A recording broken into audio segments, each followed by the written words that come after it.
Hello, and welcome to CISLL Presents, a language and literacy podcast. We are the Center for the Interdisciplinary Study of Language and Literacy at Northern Illinois University. I'm Megan Andrzejewski, Graduate Assistant for CISLL, and we are joined today by one of our wonderful CISLL Deputy Directors and Content Expert, Dr. Melissa Clucas Walter. Dr. Walter is an Assistant Professor of Human Development and Family Sciences at Northern Illinois University. She focuses her research on empowering caregivers, including families and early childhood education or ECE professionals, to promote nurturing interactions in early learning settings. Her work aims to strengthen family dynamics and improve home environments while enhancing the skills and methods of educators working with young learners. Dr. Walter develops strategies to improve parent-child interactions, innovate ECE curriculum design, and assess the role of technology in early childhood experiences. Additionally, she is actively involved in creating new pathways for professional development within the ECE workforce. Today, we are thrilled to welcome and be joined by the amazing Dr. Adriana Weisleder. Dr. Weisleder is an assistant professor in the Department of Communication Sciences and Disorders and the director of the Child Language Lab at Northwestern University. Her research focuses on early language development in young children from diverse sociocultural backgrounds, particularly dual language learners. Utilizing methodologies such as eye tracking, naturalistic recordings, and real-world interventions, she examines the mechanisms and contexts that support language growth in infants and toddlers. A key objective is to enhance understanding of both typical and atypical language development and to address inequities in identifying and treating child language disorders.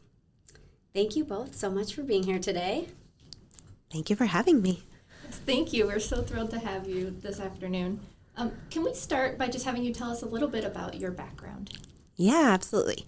So, as Megan said, I'm an assistant professor in the Department of Communication Sciences and Disorders, but my training is actually in developmental psychology and in cognitive science.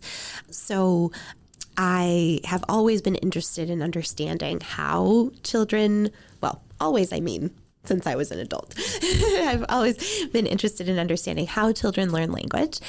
But I also became interested in really understanding and trying to support, creating environments that allow all children to thrive in their early language development. And so being in a communication sciences and disorders department has been a good way of continuing to do basic research on early language development and also trying to translate those findings to clinical settings and pediatric settings and other settings where they can have an impact on families. And the one thing that I should also say is that I'm also bilingual myself. So I'm from Costa Rica. I grew up there. I'm a native Spanish speaker. So I have a personal interest in these topics also.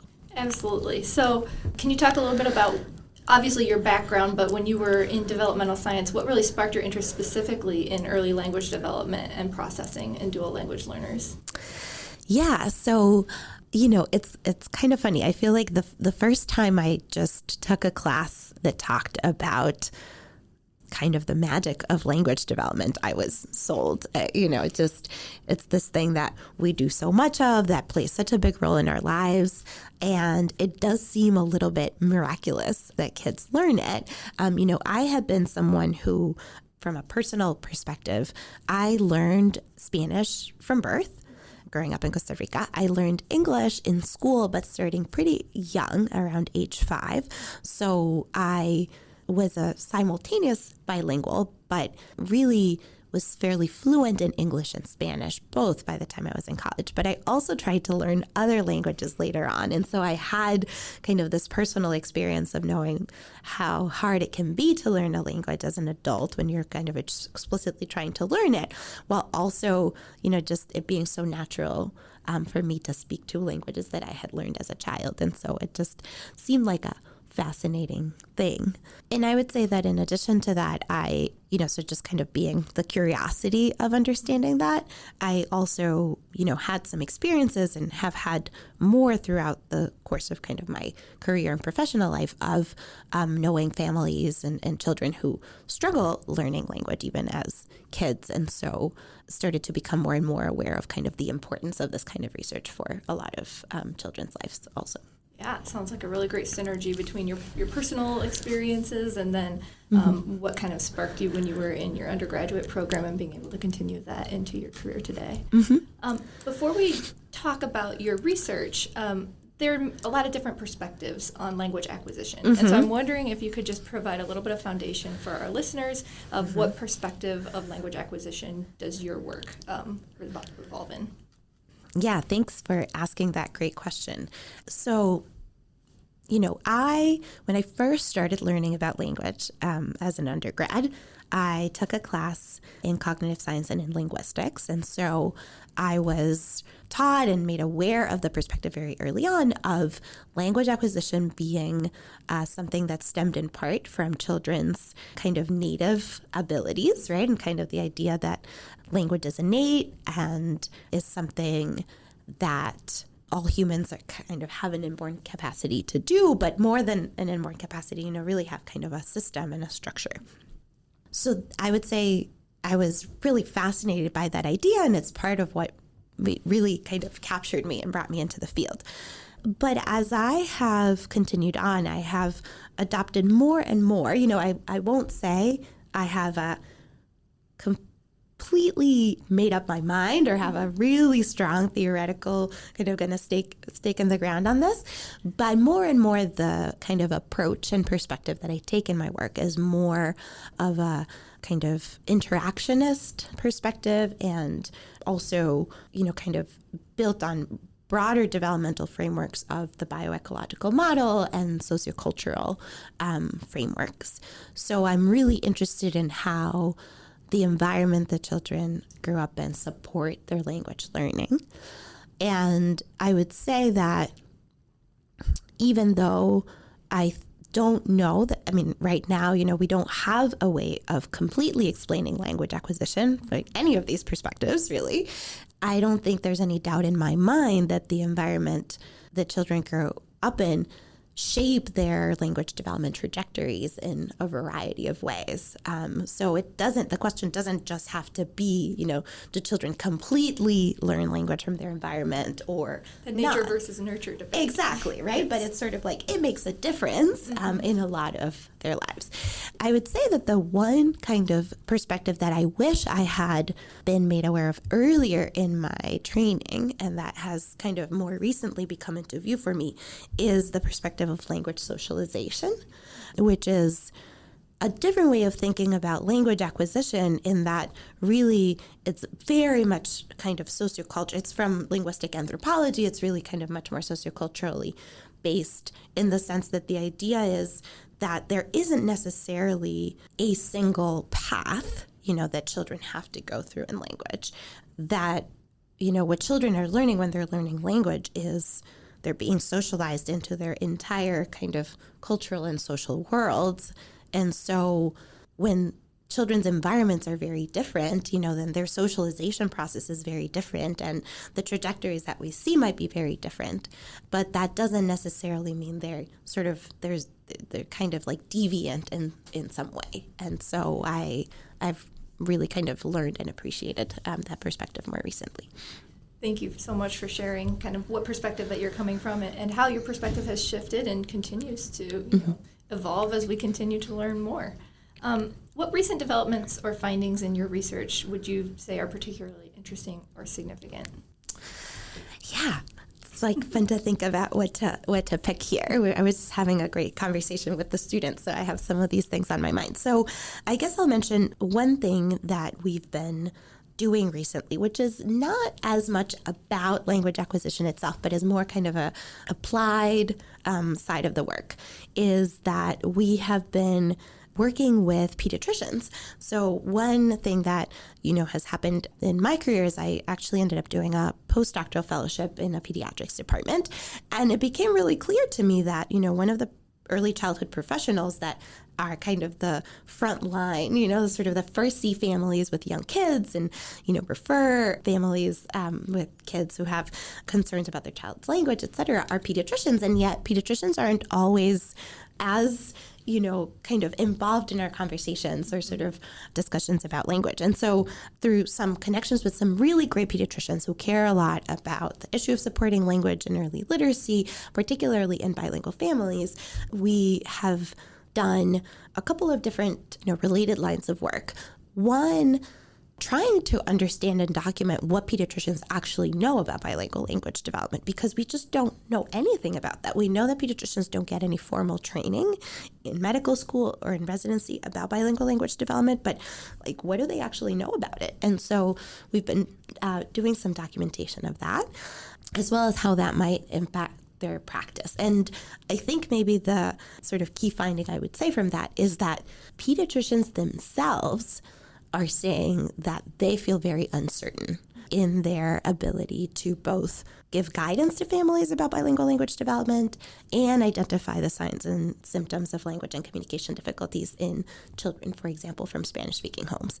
And so I think that's kind of a finding that is, a little bit outside of my normal scope of work, but that I think is really kind of important from a societal perspective, that we really need to think a lot about how to train pediatricians and provide additional professional development for them to have good information on this topic. Definitely. We talk about early childhood systems, and I think sometimes we just think about the caregiving environment, whether that's at home or in the school setting, but all of the systems that touch children and their families need to have this kind of awareness and understanding. And like you said, the medical providers, the pediatrician is the front line. They're the first one that families are going to. They're the ones that have the consistent kind of well baby checks and have those opportunities. So it's really important that they feel more confident in that. So exactly. What kind of work can be done to help pediatricians become more confident? Yeah, so we're doing a few things, and I will give all credit for this really to my colleague pediatricians. So I work with a pediatrician called Dr. Mariana Glusman, who has been working in this area for a long time, and she tried to develop quite a while back a program called Leyendo Juntos, which is reading together in Spanish.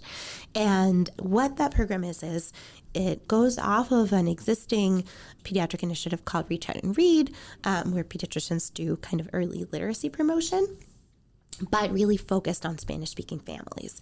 And so the idea of that program is that there's at least some resources, maybe not a full, kind of education curriculum, but some resources for pediatricians, both about myths and facts about bilingual language development, about how to support early literacy in bilingual and Spanish-speaking families in particular, and then some resources for parents as well that pediatricians can give out.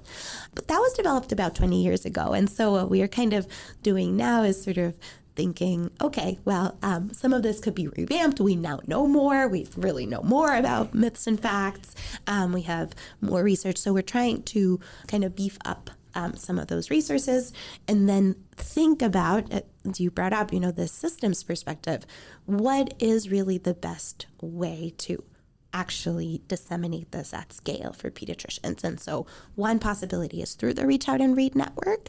And we just got a collaborative grant from the Academic Pediatric Association and Reach Out and Read to do some of that. And then I would say the kind of ideal would be if it can, become something that's actually part of either initial medical education or continuing medical education for providers. And then the other thing that we're doing also through Mariana's leadership is writing a policy statement for the American Academy of Pediatrics. So that will be the first policy statement about promoting language and multilingual learners, dual language learners. And so hopefully that gets to a wide pediatric audience too. Absolutely. It's amazing. It's 2024 and there is not a statement on that yet. Exactly. So that's really important work that you're doing. I want to go back to the idea of the early childhood systems. We talked about, the medical home and pediatrics. I do a lot of work with students who are preparing to either be early childhood educators or who are going to work in childcare environments, early intervention. And we know the same kind of situation with just not feeling confident. Yeah. Have you done any work or research in that space? Yes, that's a great question. So I haven't done as much work with early childhood educators.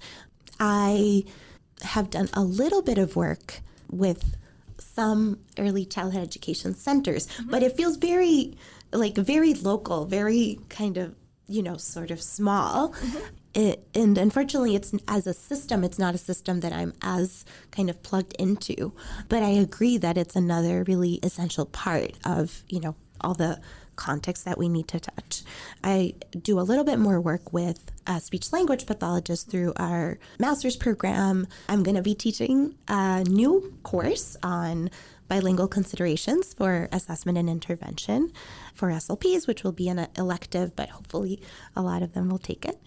And so, but I think that, yes, thinking about this and enhancing kind of education for early childhood education providers would be really great as well. Can you talk about why it is so important that we're able to identify these children birth to 3 and not waiting until they're in a more formal school setting?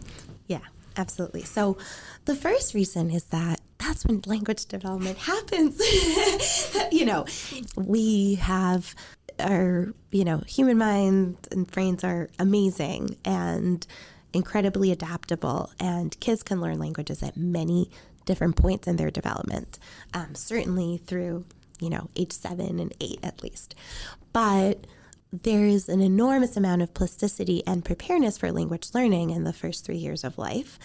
And for kids who do have the opportunity to be exposed to multiple languages during that time frame, that is a kind of an optimal opportunity and way to become multilingual. And so, I try to, when we sort of talk about multilingualism in immigrant children, what I like to say is immigrant children have a natural opportunity to be multilingual. There is kind of, sometimes we try to become multilingual learners and it's so hard, right? We sort of learn other languages in schools and it's so hard, but immigrant children have an absolutely natural opportunity to become multilingual. We should be doing everything we can to support that. And this is one way, right? They can continue to be exposed to their home languages at home, hopefully, receive some support for that also in early childhood and at school. And also by being exposed to English early on, it might facilitate their transition to preschool and formal education later. Absolutely. Thank you so much. So you talked about some of the research that you've been doing with pediatricians.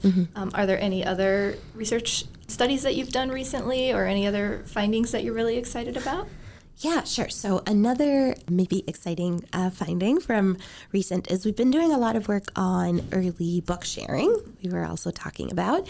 And a lot of times when we talk about early book sharing, the kinds of books that we're using are books in English, or sometimes wordless picture books. Sometimes we use those with multilingual families but we know that one of the kind of elements that makes books such a powerful context for language learning is that the language in the books themselves, the text, is very kind of complex language, diverse words, sentence structures that are more diverse and complex than the ones we use in typical speech. So we were kind of wondering, well, what about are those benefits, are those kind of elements of the text of books being taken advantage of as much for families that aren't English speaking and might not be able to just read the text of books in the same way? So we just did a study where we compared the way that Spanish-English bilingual parents shared books with their children when they were monolingual English-speaking books or bilingual Spanish-English books. And what we found, which is not too surprising in some ways, but it was kind of cool to find, is that parents used in their extra textual talk, so aside from reading the text, in the additional language that they used to talk about the books with their children, when they read the bilingual book, they use more words in Spanish and they use more different words in Spanish, so a more lexically diverse speech than when they read the monolingual books. And so what that suggests to us is that the text of the books itself, having text in Spanish is actually supporting parents' Spanish language use in a way that could be more supportive of language development for those kids. And so it seems like, given that there has been growth in the number of, bilingual books and just Spanish language books and other language books available, that could be a really, beneficial and powerful pathway for supporting heritage language maintenance. Thank you so much for sharing that. And I read the study. It's fantastic. I believe you also looked at parental beliefs related to reading, related to which Yes. language that they were reading in. Would you share a little bit about that? Yes, absolutely. So exactly. So that goes, hand in hand with also a study of how parents, felt, what they believed about reading and how they felt when they read in each language. And one of the things from the study I think is kind of the most powerful is that parents who were predominantly Spanish speakers, who preferred Spanish, had much more positive feelings about reading and sharing books with their kids when they did so in Spanish, and had fewer negative feelings about reading with their kids. So sometimes, we say, book sharing should be, I was just sharing because I have a 20-month-old at home and we love reading books together. But I was saying, as someone who I tried to speak to her in Spanish, it's a very different experience for me when I can sit down with a book in Spanish and read the book to her and just read the words and use the words and tell the story. And I still talk about the pictures and I still talk about it, but the book is giving me the language for me to use. That's very different than when I take a book that's in English, because we have more of those, and then I have to make the cognitive effort of how do I say this in Spanish in a way that sounds good, that also rhymes, that also, That you're having to do that translation yourself. I have to do that myself. So cognitively, it's much more difficult. And that's part of what the study found, that parents did say that when reading in their kind of non-preferred language, their non-dominant language, they found it more difficult, more effortful. They found it sometimes difficult to pronounce the words. They didn't have as many positive feelings. And so, I think that kind of goes hand in hand with the other study to suggest that we should be making Spanish language and bilingual books much more available. Yeah, we want to make sure that the reading experience is as positive as possible. And we know infants and toddlers are absorbing everything from those interactions and the quality of those interactions. And exactly making sure that we can relieve some of that cognitive load for families who are having to do that translation in that moment and maybe aren't feeling as confident or as comfortable, and then that can take away from the quality of the interaction with the child and the reading that's happening then. Exactly right. I think that's exactly right. Yeah.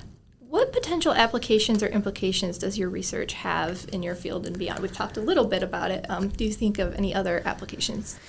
So, so going off of this one with the books, I think, one application would be just for programs that are supporting early literacy to think about making different types of books available in different languages. I think a lot of the time we think about, which all of these elements are important. I think we think about, for example, there's been more awareness and attention paid to making the books diverse in terms of the characters represented and the stories, which is really important. But I think sometimes the language gets kind of left behind because we just think like, but you can talk about the pictures and you can tell the story in your own words, and all of that is true, but there is something that is missing when you can't read the story and use the language in the book. So I would say that for programs that are kind of promoting shared book reading, that could be important. This could be something that's important also for SLPs who are using books for speech language pathologists. I haven't said that SLPs is, who are using books as a context for promoting language, maybe to sort of teach parents strategies for how to do that in their language, right? So if clinicians don't know the language of the home, knowing how to kind of bring parents into those strategies and helps them support it so parents can support the home language. So I would say those are, two potential applications of that work.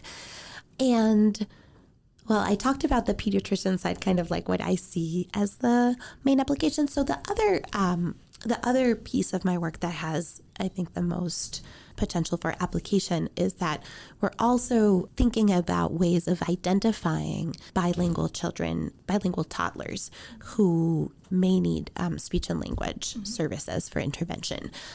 So I haven't talked about this work partly because it is ongoing, and so I don't have yet kind of like a final result or finding. But what we're doing in that work is we're doing a longitudinal study of bilingual toddlers, some of whom are late talkers. And so being a late talker is something that can be an indication that a child is having some difficulty learning language. But a lot of late talkers go on to just sort of have typical language development and catch up on their own. And it's not really a really strong predictor of needing services. My daughter was that way. Yeah, exactly.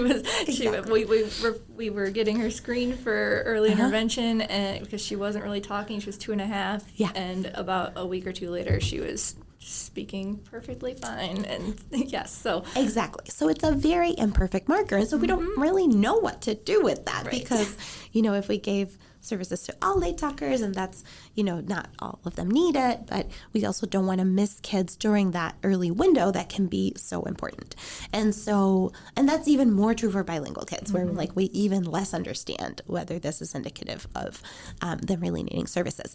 So we're doing this longitudinal study. We're identifying, we're getting kids who are late talkers, but we're doing other measures that we hope will be able to kind of better tell us which of those kids are really in need of early intervention services. And some of those measures are the eye tracking measures that I haven't yet talked about, but those measures first of all, they focus on comprehension rather than production, because we do know that receptive language, adds a lot of, in our ability to sort of see. So if your daughter maybe wasn't talking, but she understood everything, that a child like that is much more likely to be like your daughter and sort of just go on to talk than a child who's also having difficulties with comprehension. But comprehension is hard to assess. It's much harder for parents to report on. And although we can do it in the clinic with kind of like pointing measures, some kids, that kind of behavioral response is also sometimes hard to elicit from some children for reasons that are not related to comprehension. So our eye tracking measures are measures of comprehension where we just see where children look on a screen when we say things like, look at the doggy, or we say it in Spanish. And one of the nice things about it is it tells us about kind of real-time language processing. And so it's not just, do the kids look at the dog when we say look at the dog, but how quickly do they process that language and shift their gaze towards the target picture. And so we're collecting some of those measures on the bilingual toddlers in both languages, and our hope is that maybe that can inform, once we look at their trajectories later on, which of these kids might have more persistent challenges in language development. Yeah. Can you talk a little bit about, as an infant or toddler is learning two languages at once, are they more likely to maybe take longer for expressive communication because they are taking in so much receptively from two different languages? Yeah, so, it's a great question, and it seems like we should know. And yes, I would say it's one of those where I'm always a little kind of hesitant to give a really clear answer. So here's what I would say. There are some studies that show that when you really measure language appropriately for a bilingual kid, meaning that you really look across both of their languages and combine, for example, the words that they say across both languages, or whether they're combining words really across both languages. And you also match monolingual and bilingual groups on other sociodemographic variables that can be important. That bilingual children hit the major milestones of language development at the same time as monolinguals.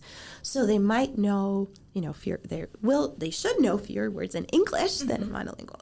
But if you really look across both languages, they're really very, kind of.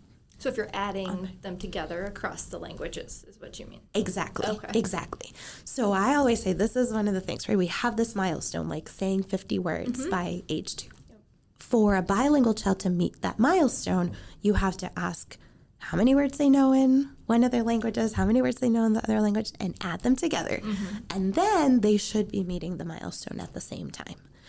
So I would say for some of those major milestones, so production of first words, word combinations, and, sort of saying 50 words by a certain age, there are studies that suggest that bilingual kids are hitting those milestones at the same time as monolinguals.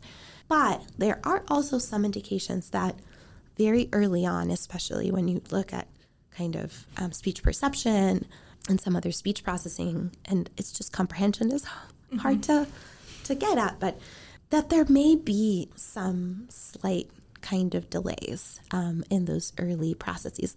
The reason that I sort of really hesitate with this question is that it's also kind of hard to call them delays, because really what it is kind of their pathways, to language acquisition during this time just seem to be a little different. So, for example, what we know about speech perception in infants is that they tune to the sounds of their native language and kind of lose the ability to discriminate sounds from languages that they're no longer exposed to. And that process of really kind of specializing in your native language is part of what helps you to get a leg up and start learning lots of words and other things in your native language. Bilingual kids seem to do that tuning process a little bit more slowly. So you can think of it as kind of like them doing it more slowly, maybe because it's more demanding. But another way to think about it is that they just kind of stay plastic for a little bit longer, right? They know that they might be exposed to, they're exposed to 2 different sets of sounds, maybe more are coming. And so that window of kind of specialization is longer. They're not discriminating quite as quickly because they know that I'm hearing the sound in both of these languages. I need to hold on to these. Right. Exactly. So they're not going to close their window of discriminating other languages as quickly as maybe a monolingual child. And so I think, as a field, we're still kind of grappling a little bit with how to describe these differences. Is it really, kind of am hesitant to call it kind of a delay in their speech perception trajectories, because it's just a difference, and it's not. And I think what's important to know, and this is why it's important that we have studies on bilinguals that don't just compare them to monolinguals, but that really kind of look at how do these processes in bilinguals predict language trajectories in bilinguals, right? Because the same thing, so in monolinguals, if we saw a delay in this tuning to your native language, that can be indicative of kind of, let's say, less accelerated language development. But that same delay in that window isn't going to mean the same thing for a bilingual. So we just need more studies that actually follow bilinguals over time and can tell us and can help us understand, what these trajectories look like for them. Absolutely. Understanding the context is so important. And I think your example about, that they're still able to reach milestones, right, but you have to assess in both languages. Right. And that points back to the importance of having assessment available in both languages, or having individuals who understand that needs to be assessed in both languages. Yes. What kind of response have you had to your findings? Oh, yeah. So I would say a pretty positive response. In some ways, in some contexts, maybe even surprisingly so. So, for example, my finding with the pediatricians, whenever we talk to pediatricians about this, there has not been any kind of defensiveness or anything like that. Like I said, so pediatricians themselves are aware that this is an area that they're maybe underprepared for, right? And are eager to have additional information on it, or, additional guidance. I would say that's something that is always important to keep in mind, me as someone who's not a pediatrician and who's not in the room, that pediatricians have a million things, right, that they have to screen for, pay attention to, et cetera. And so, for me, it's language and bilingualism is the most important thing, right? But of course, on their list, there is asthma, there is the colds that kids come in with, there's fever, and there's food insecurity and housing insecurity and all of these different things. And so I think it has been really, really important to partner with pediatricians who understand the context that pediatricians actually practice in, to not come off as demanding something that is unrealistic for their practice. But I would say overall the response has been very positive. And I think the other, kind of main group of people I talk to are parents, caregivers of bilingual kids. And I have been really encouraged by how much parents themselves ask these questions, think these questions are important, are happy that we're doing this work. So I find that probably among the most kind of encouraging things in my work, is to know that parents themselves, see the work as valuable. Absolutely. That's the end goal of all of our research, right? Is that we're actually able to apply it, and that it's helping people. It's not just sitting in research journals. Yeah. And when you can have families respecting the research and pediatricians. Yeah. What advice would you give someone who's interested in pursuing research in this area? So I would say, well, my first advice for anyone doing research is that you have to pick something that you care about. Research is a long road. I am embarrassed sometimes about, I've been doing this longitudinal study of late talkers for already quite a few years, and I still don't have a, takeaway message, right? We're still doing it. We're still following the kids. And so it can be a very long road, and parts of that are really fun and parts of that are tedious and arduous and etc. So so my first advice is just there has to be something where you really care about it. And I think two things. I would say you have to kind of care about it and be passionate about the answer to your question for a reason, right? Something has to drive you and motivate you. But also, there's lots of questions where I find the answer super important and interesting, but the work that has to be done isn't something that I can really find interesting on a day-to-day kind of level. And although we all have to do work, sometimes that's boring and tedious, et cetera, there has to still be some enjoyment in the actual work done, not only in the end result, but in the, act of doing it, whether that is coming up with new ways of testing kids or, finding that creative or liking watching videos of parents and kids or et cetera. So I think that would be maybe my advice. I don't know if that answered the question. Absolutely, yeah. You've gotta love what you're researching, yeah, to continue to research it, yeah, for sure. So, what is your favorite aspect of the work that you do? Well, there's one thing. Okay, I'm going to answer that question and go back to the last one too, because the other piece of advice I would give people, so love what you're doing and talk to the people who are most impacted by the work that you're doing. That is also something I would say is absolutely essential. There would be no point in me trying to do work that's going to have an impact on pediatric practice if I haven't talked to pediatricians, because I'm not going to know what actually makes sense. And I think a lot of times we have not done that enough. It's hard to do that when you work with young kids because you can't necessarily ask the toddlers themselves, but certainly parents and caregivers at a minimum. And I would say if we're working with kids who are a little bit older and can give us answers, we should be asking them too.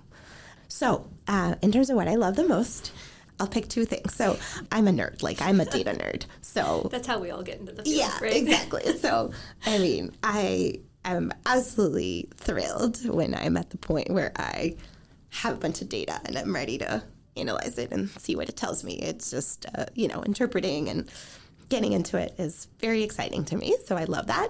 And kind of the beginning and the end of any project, coming up with the ideas and thinking about how we're going to test them is exciting. And then at the end, getting to sort of see what it tells, the data tells us is super exciting for me too. So I do love that still. But also, now in my role kind of as a professor and an advisor, I would say, absolutely my other favorite part of the work is working with students and, getting to mentor them and see them grow and develop ideas together. And yeah, I find that fun. Thank you so much. If there's one key message you would like our listeners to take away from our conversation today, what would it be? One key takeaway is one that I mentioned, which is I know I'm biased in my perspective. I care about multilingualism. And I understand that when we think about immigrant families, it's not always the first priority. Immigrant families can be facing many challenges. But I really do think that valuing families' home languages is it's beyond just language itself. It is a way of honoring their background, their heritage, their culture. And I therefore think that, thinking about supporting home language learning and maintenance and multilingualism in immigrant children is actually a way of supporting their development holistically, sort of their social emotional development, their adaptive success. And it is a way of, making families feel welcome and valued for who they are. And I think that is really important. So I think, we need to think about language as a core aspect of many people's identity beyond just, a functional thing that you do to communicate or to learn in school, that it can really be very tied up with your heritage and your cultural identity, and that's part of why I see supporting multilingualism, especially in immigrant children, as an important thing to do as a society. Yeah, that makes me think in one of your most recent articles, you talked about how multilingualism in immigrant children is seen as a deficit, whereas multilingualism in majority population children is seen as a benefit. Can you talk a little bit about that? Yeah, I first heard this from this idea, it, immediately resonated with it. But there's some researchers who have proposed this kind of theory called racial linguistic ideologies, which is the idea that language ideologies are ideologies about language, and how we view people who speak different languages, including multilinguals, are very tied in with our ideas about race. And immigration is part of that, too. And so, they brought up two of the researchers, scholars who do that work are Dr. Nelson Flores at the University of Pennsylvania and Dr. Jonathan Rosa at Stanford. And so, they give this example of when you see a white kid from wealthy English-speaking home who is speaking any bit of another language, you're like, yay, look, this kid's becoming bilingual.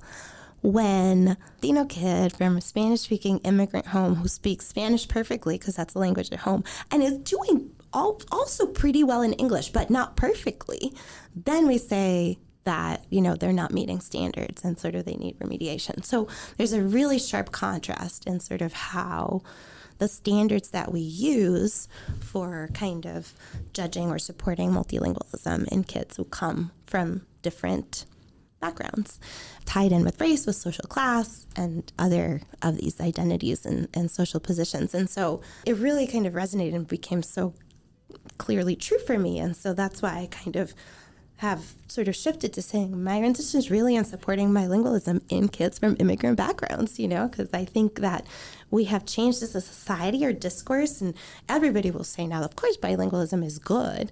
But the people that we have in mind, the kids that we have in mind when we say bilingualism is good, are not necessarily the kids who would most benefit from us really supporting it.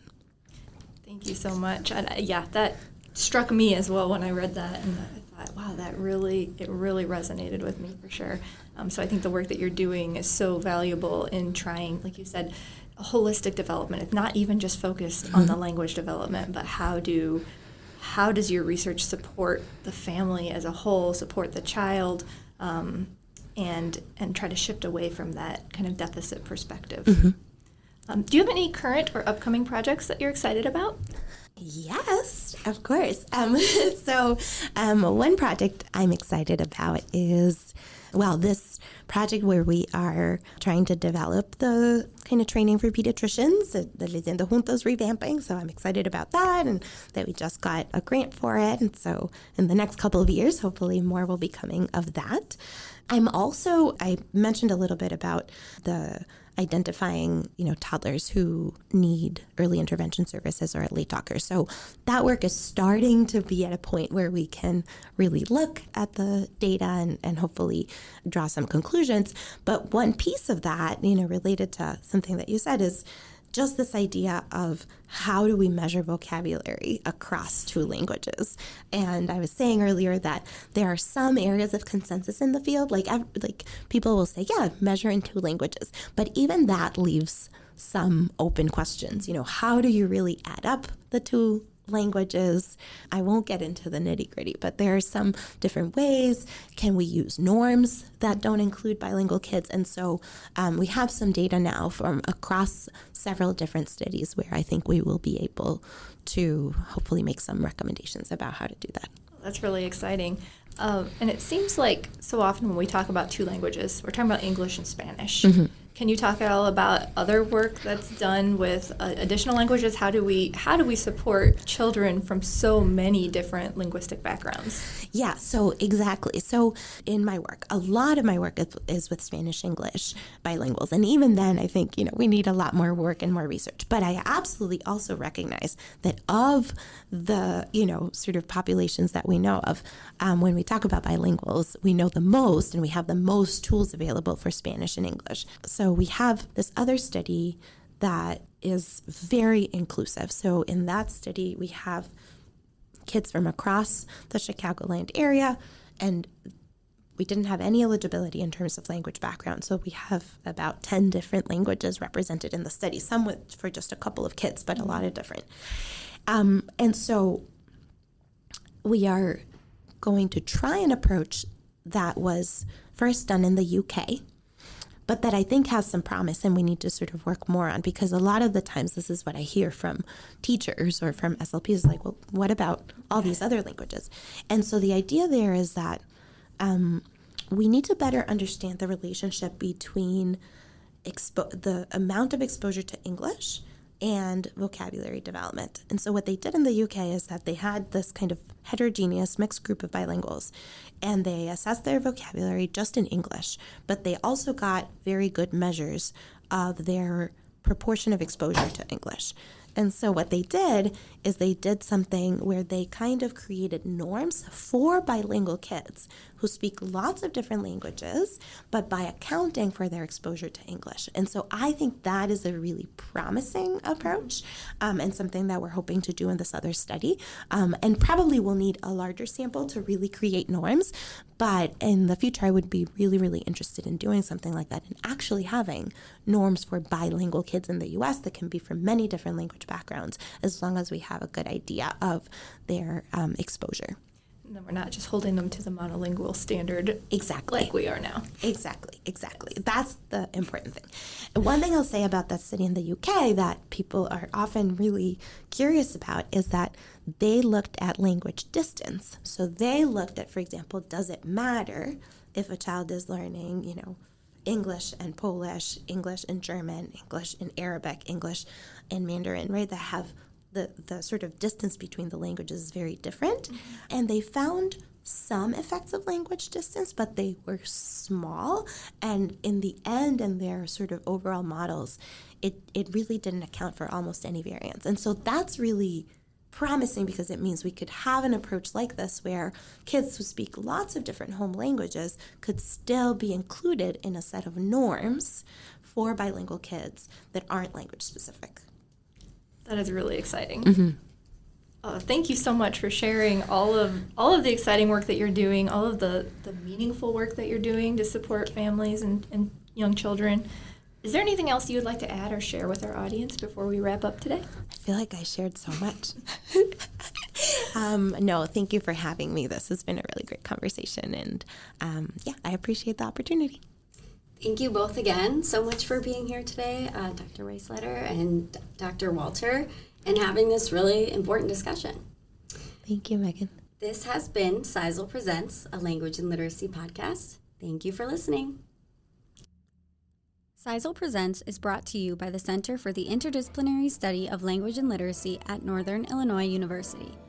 Music was performed by the NIU Steel Band, arranged by Yuko Asada.